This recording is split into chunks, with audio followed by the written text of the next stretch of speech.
Yes, namaste to all dear students. Today we will start the second chapter of Flamingo, that is Lost Spring, Stories of Stolen Childhood, written by Annis Young.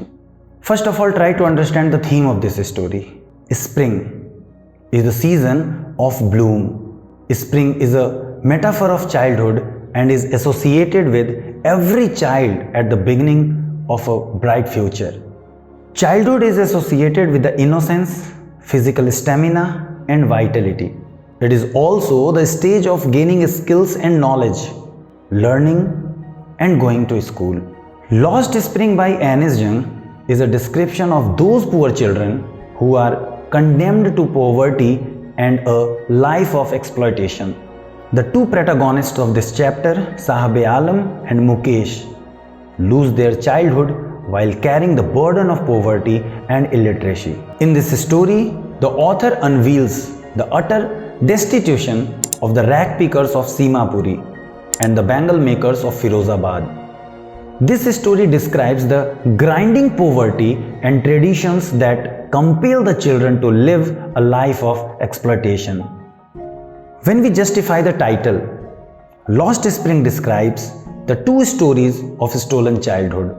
Millions of children in India, instead of spending their days in schools and playground, waste their childhood in rag picking or hazardous industries. Childhood is the spring of life, but millions of unfortunate children like Saheb and Mukesh waste their spring either scrounging in the garbage dumps of Seemapuri or welding glass bangles in the blast furnaces of Firozabad. Their childhood is lost to the demands of survival, and hence the title is quite apt. The message of the story is that poverty and exploitation are the harsh realities of life for the underprivileged people living in the slums of India. The story highlights the fact that the children who are supposed to go to school and play with their friends are forced to work as rag pickers in order to support their families. The story also shows how the government and society have failed to provide basic amenities and education to these children. Now, the explanation of this story is, in the first paragraph, Annis Young explains how does she meet with the first protagonist, who is Saheb Alam. Actually, every morning, the writer sees a young rag picker boy who visits the garbage dump near her house and searches for gold in it. The writer says that he searches for gold ironically because although the garbage dump is full of useless, thrown away things, still he shuffles it so minutely as if he will get something as precious as gold from it. The boy's name is Saheb. His home in Dhaka was in the middle of the lush green fields. They had left it many years ago and he does not remember it anymore. His mother has told him that there were many storms that destroyed everything, their homes, their fields, everything. And so they left home and shifted to the cities in search of gold. And gold here means what? Food. Their survival. The writer again says, looking for gold in the big city. Gold here refers to something precious which was not available in their hometown.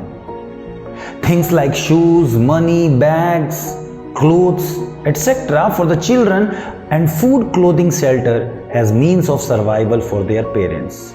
These garbage has two different meanings. For children, it is matter of wonder, and for elders, it's the way of survival. Saheb searches for such precious things in the garbage dumps. And one day, the writer, who is Annis Young, questions Saheb and asks him the reason for shuffling through the garbage. In the next paragraph, Saheb replies to the writer that he has nothing else to do other than rag picking. The writer suggests that he should go to school.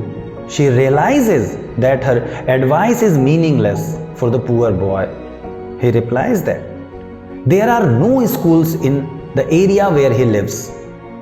He also assures that he will definitely go to school if they will build any school near his house.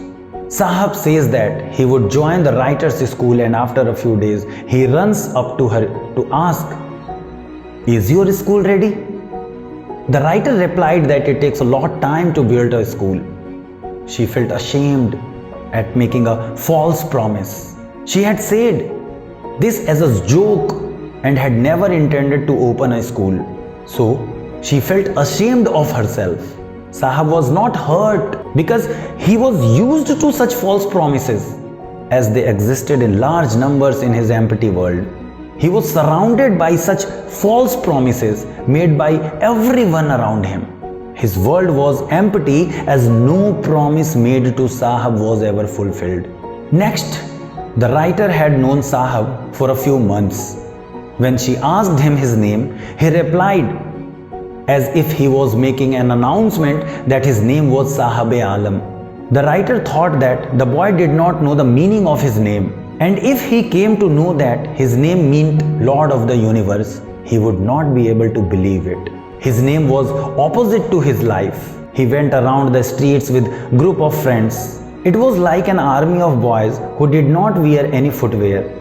They appeared in the morning like the morning birds and disappeared at noon.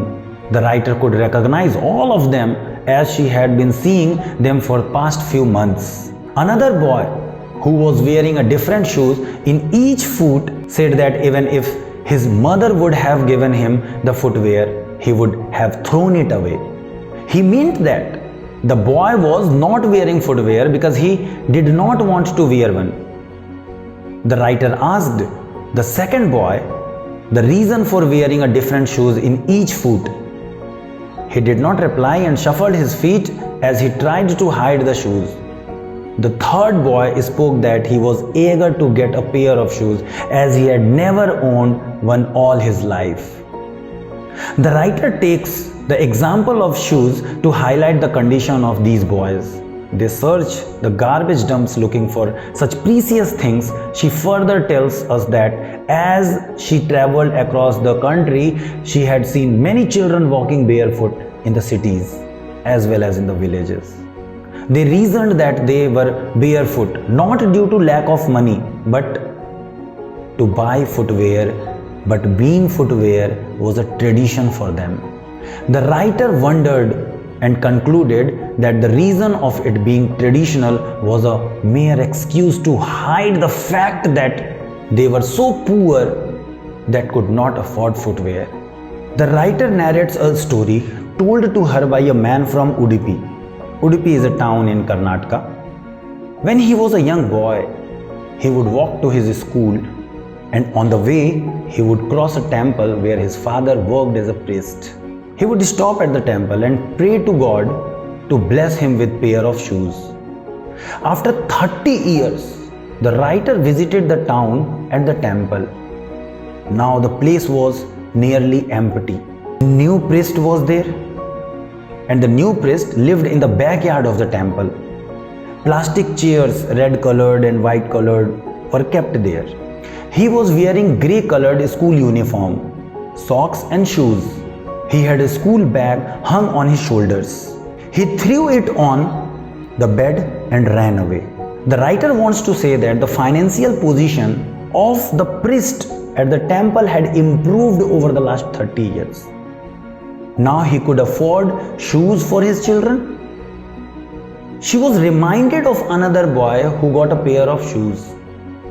He prayed to the goddess, the deity, that he may never lose the shoes that he had got. The goddess had granted his prayer as the boy never lost his footwear. And this shows us that the underprivileged value anything that they get because they have been longing for it. The writer describes the area where these ragpicker boys live, and that is Seemapuri. Located on the outskirts of Delhi, was very different from the capital of the country. In 1971, when these ragpickers had migrated from Bangladesh, the area had been a wasteland where at present time they are living. Seemapuri was still a wasteland, but now it was not empty, as almost 10,000 ragpickers lived there in structures made of mud with roofs made of thin sheets of tin or plastic material called tarpaulin. There was no sewage, drainage or running water facility in Seemapuri. They lived in unhygienic conditions.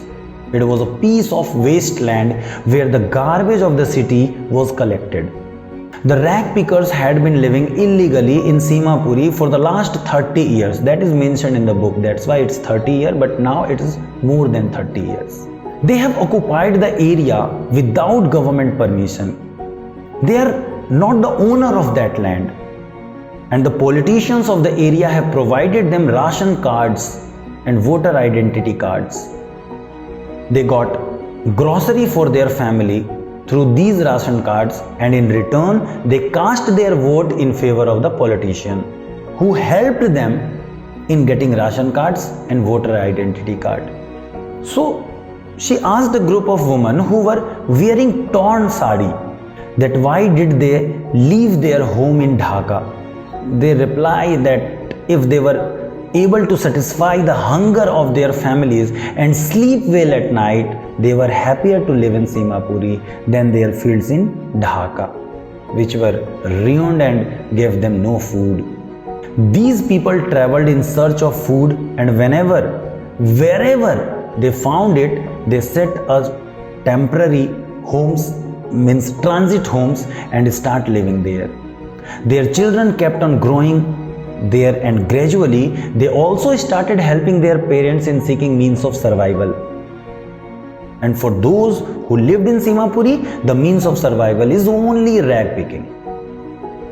As they had been doing it for many years, they became trained at rag picking and did it well. For the rag pickers, the garbage was as precious as gold. And these families searched the garbage dumps and got things which they sold to fund their food.